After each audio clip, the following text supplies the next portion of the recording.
Hola, ¿qué tal estáis? Espero que estéis acostumbrándoos a llevar esto, porque a partir de hoy ya es obligatorio. Esta mascarilla tan chula me la ha mandado mi madre desde mi pueblo, la he hecho con una tela que mi hermana trajo de Tailandia, una cucada. Entre la mascarilla, esto que me ha salido aquí y el fondo, parece que estoy en la India. Bueno, el otro día os conté la historia número 18 sobre situaciones de aislamiento, confinamiento que se habían vivido a lo largo del tiempo, que era la de aquel señor italiano que vivía solo en una isla cerca de Cerdeña. Os hice referencia a que a lo largo de la historia habían habido otros náufragos famosos, ¿no? O no tan famosos, pero que sus historias a mí siempre me habían llamado la atención. Y entonces hoy os quiero hablar de ellas. Yo escuché hablar de ellos por casualidad y sin embargo me parece que ha sido una ofensa que no se conozcan más, ¿no? Y concretamente os voy a contar la historia número 19 sobre situaciones de aislamiento, confinamiento a lo largo del tiempo. Tiene que ver con Pedro Serrano y Gonzalo Guerrero.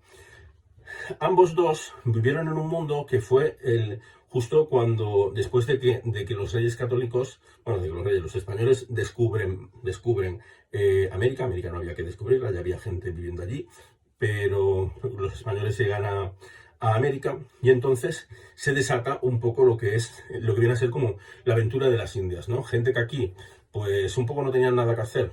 O sea, hubo gente que fue pues bueno, que sí que eran alguien y fueron allí porque los mandaban los reyes pero había también mucha gente que se lanzaba a esta aventura un poco porque aquí lo habían perdido todo, eran medio delincuentes aquí, o eran, en fin, que mandamos mucho bruto para América del Sur. Bueno, como de hecho se vio luego, ¿no? Lo que realmente los españoles hacían allí era conquistar, ¿no? Era muy atractivo para muchos españoles, sobre todo cuando vieron cómo volvían los primeros, ¿no? Aquello de hacer las Indias, ¿no? De coger, irte a las Indias y volver enriquecido porque habías robado a los indios, ¿no? Los indios a los que eran exterminados, pues la gente se quedaba con sus riquezas y aunque mucha iba para el rey, también los que habían participado en estas campañas solían llevarse, terminaban siendo al final como una especie de casa de recompensas. Fue degenerando todo bastante, ¿no? Pero también recibían tierras allí, ¿no? Con lo cual, bueno, hubo muchos que se quedaron, claro, muchísimos se quedaron. De hecho, esta es la polémica de siempre, ¿no? Cuando la gente dice, es que los españoles invadiste, bueno, los españoles hicieron un daño atroz en América del Sur, pero exterminaron pueblos enteros. Pero también es verdad que aquellos españoles, muchos se quedaron allí, ¿no? Y sus hijos y sus nietos y demás siguen viviendo de las tierras que le quitaron a los indios. Bueno, total, esto es una polémica que no vamos a entrar ni tiene lugar aquí, ¿no?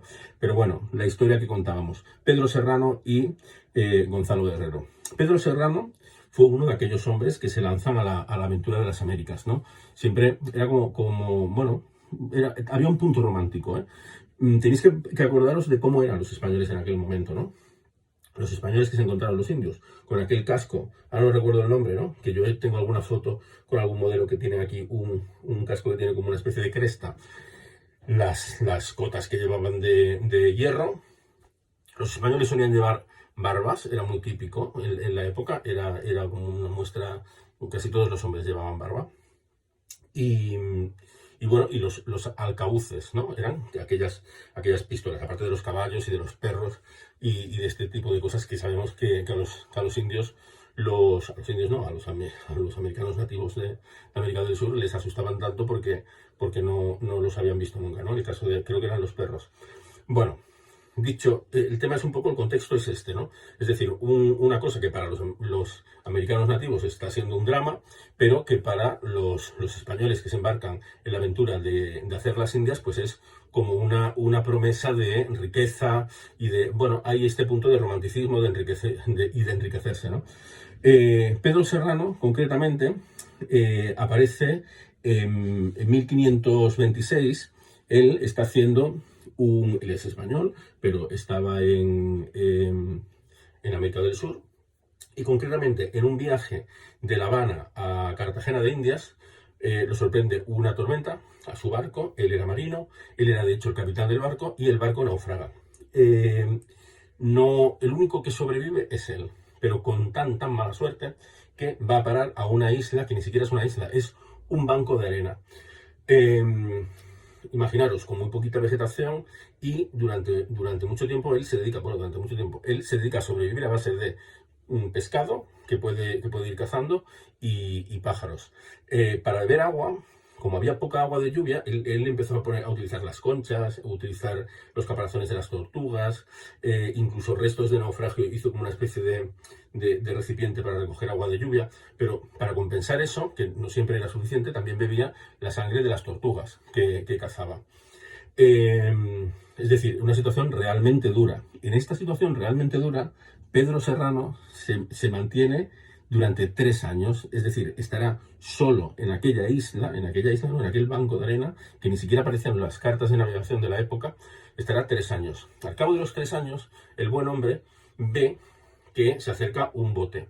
Y en el bote, que, bueno, pues lo primero que él podía haber pensado era que venían a salvarlo, pero, oh, sorpresa, no se podía tener peor suerte, porque resulta que lo que venía en el botecito era otro náufrago, es decir, había naufragado otro barco y el único superviviente llegaba al banco de arena en el que ya vivía Pedro Serrano. Juntos se tiraron allí 5 años más, es decir, Pedro Serrano estuvo 8 años atrapado, confinado, en una isla minúscula. Juntos, cuando ya estaban estos dos personajes, sí que llegaron a hacer una especie de torre con piedras y con corales. Esta torre la utilizaban para resguardarse del viento y demás, pero también con restos de naufragios. De vez en cuando encendían fuegos y podían hacer señales de humo. De hecho, fue gracias a una de estas señales de humo cuando en 1534, es decir, 8 años después de que hubiera naufragado, ellos encienden aquella fogata y un barco que hace también la travesía de Cartagena de Indias a La Habana ve el humo, mandan un bote y lo rescatan. El compañero de Pedro Serrano vivirá muy poco, de hecho no llegará a pisar tierra. El hombre ya estaba con unas condiciones de vida, como unas condiciones bastante malas. De hecho, imaginaros, la epopeya de supervivencia de estos hombres es increíble, por el sitio minúsculo y por la cantidad de tiempo que estuvieron y las condiciones tan duras en las que estuvieron. Entonces, bueno, el compañero no lo llegó a contar. Sin embargo, la historia de Pedro Serrano fue muy diferente. Él sí que sobrevivió. Volvió a España. En España su historia se hizo muy famosa. Él se dedicó a ir contándola por las cortes y por los sitios de la alta sociedad que lo invitaban precisamente para que contara cómo había sido esos 8 años como náufrago, y esto incluso le permitió pues enriquecerse y vivir bien. Y además le dio cierta fama que le hizo incluso viajar a cortes del resto de Europa, con lo cual su historia se hizo muy famosa, tanto que esta sí que se cree que fue una de las inspiraciones de Daniel Defoe para escribir Robinson Crusoe. También hubo en la época otro náufrago escocés que también estuvo 4 años en una isla. Pero todo el mundo dice que era muy raro que a Daniel Defoe no le sonara la historia de Pedro Serrano. Lo triste es que no nos suena a nosotros, ¿no? Sobre esto va también la historia, ¿no? Sobre estas historias de gente que no nos han llegado. La segunda historia que os voy a contar, la de Gonzalo Guerrero, tenéis que imaginaros 1536, este ambiente que os he dicho, ¿no? De los españoles que llegaban y ya luchaban contra los indígenas, contra la gente que era propia de América, contra los pueblos, contra los mayas y, bueno, los pueblos que había allí indígenas. Entonces, estos pueblos ya sabían quiénes eran, sabían que no eran ningún tipo de dios, sabían que venían realmente a por sus tierras, a por sus mujeres, a por su oro, y no había tanto oro, pero bueno, a por sus cosas, ¿no? Y entonces, bueno, y a quitarles la cultura, ¿no? Y a destruirla. Y entonces se rebelaron contra esto. Entonces empezaron a haber guerras, ¿no?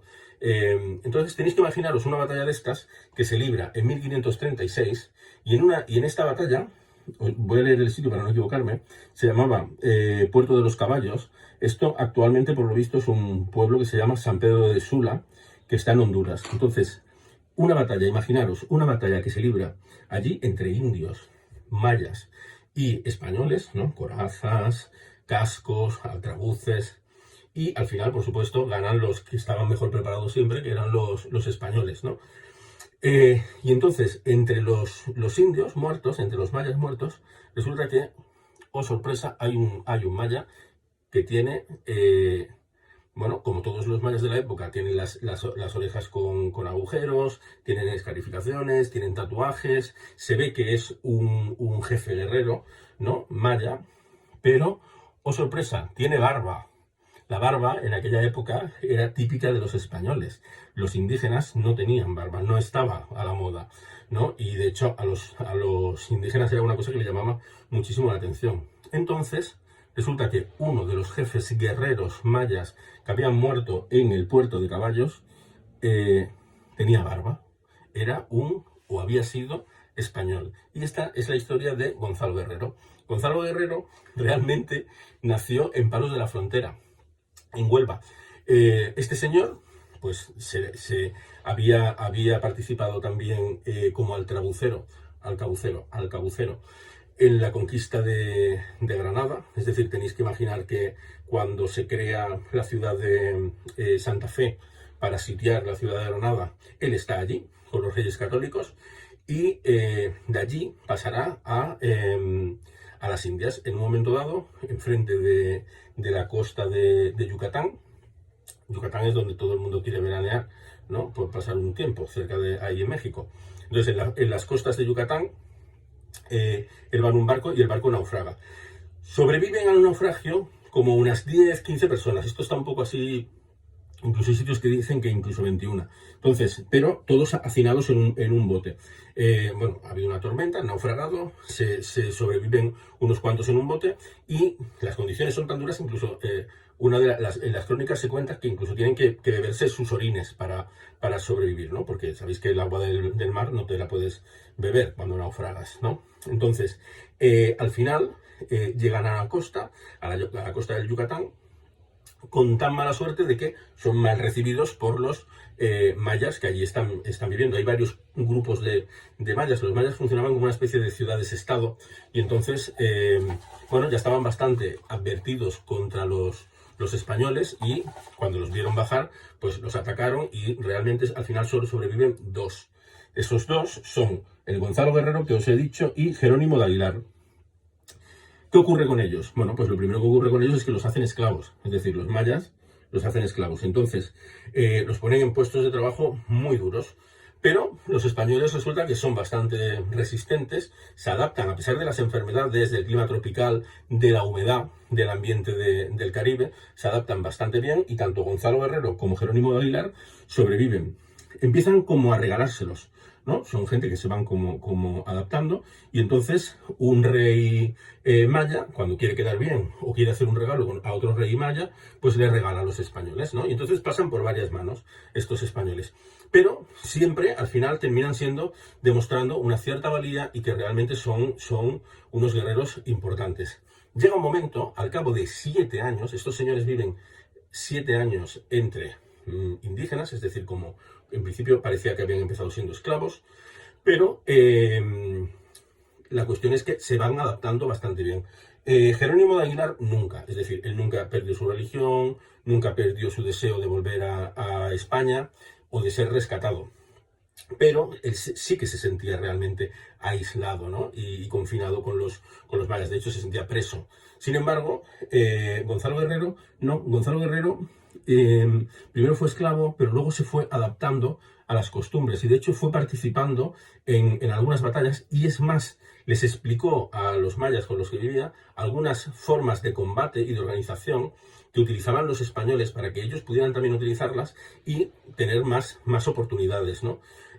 Con lo cual, la zona del Yucatán resistió durante mucho tiempo y los historiadores hoy en día están de acuerdo en que posiblemente fue porque Gonzalo Guerrero les explicó y los aleccionó sobre cómo tenían sobre formas modernas, hablamos del 1500 y pico, pero en aquel momento formas modernas de guerra.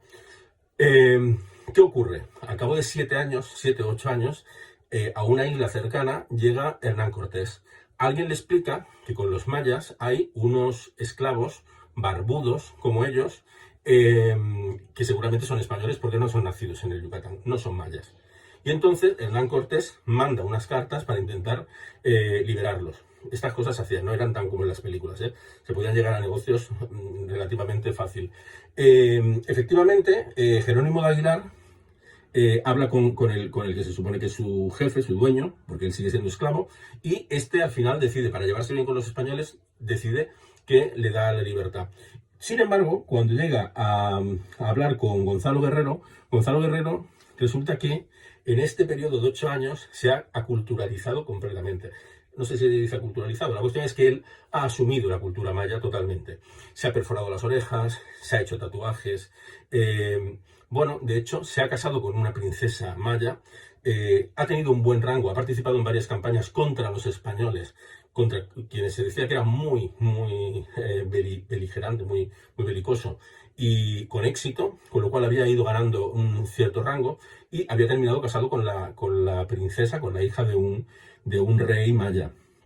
Con lo cual él ahora era un jefe militar y de hecho había tenido 3 hijos y a los 3 hijos les había permitido, pues como en su momento, que en las crónicas de la época lo ven como algo terrible, ¿no? Él había permitido que a los hijos, por ejemplo, se le pusiera una tablilla que ponían los mayas en la cabeza de los bebés para deformar un poco el cráneo, ¿no? Bueno, era el ideal de belleza maya.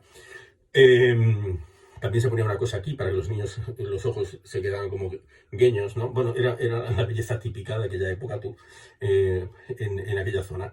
La cuestión es que él no vio la necesidad de irse y se quedó allí. A partir de entonces, Gonzalo Guerrero sería conocido en las crónicas como el renegado, ¿no? Es decir, un español que se queda con estos salvajes, ¿no?, a vivir, pero es que además no solo se queda a vivir, sino que se convierte en uno de ellos y además en uno de los líderes. Por eso luego lo encontraremos luchando al cabo de años y muriendo en la costa, en el Puerto Caballos.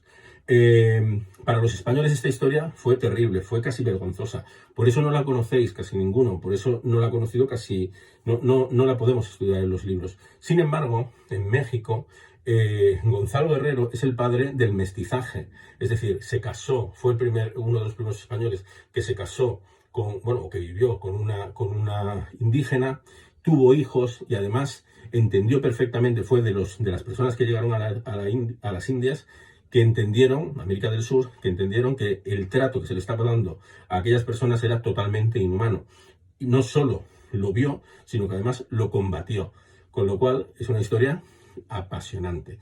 Y aquí, sin haberlo pretendido, os he contado 2 historias sobre náufragos que quedaron aislados y cómo uno sobrevivió y vivió para contarlo, y luego cómo otro también sobrevivió, pero decidió convertir su aislamiento, se hizo resiliente, que ahora está tan de moda, y se convirtió en un líder local, adaptando la cultura y sintiéndose parte de aquella sociedad que en principio habían hecho de él un esclavo, con lo cual no llegó al final a estar confinado, ¿no? Porque realmente él participó de aquella sociedad y me enrolló. Chao.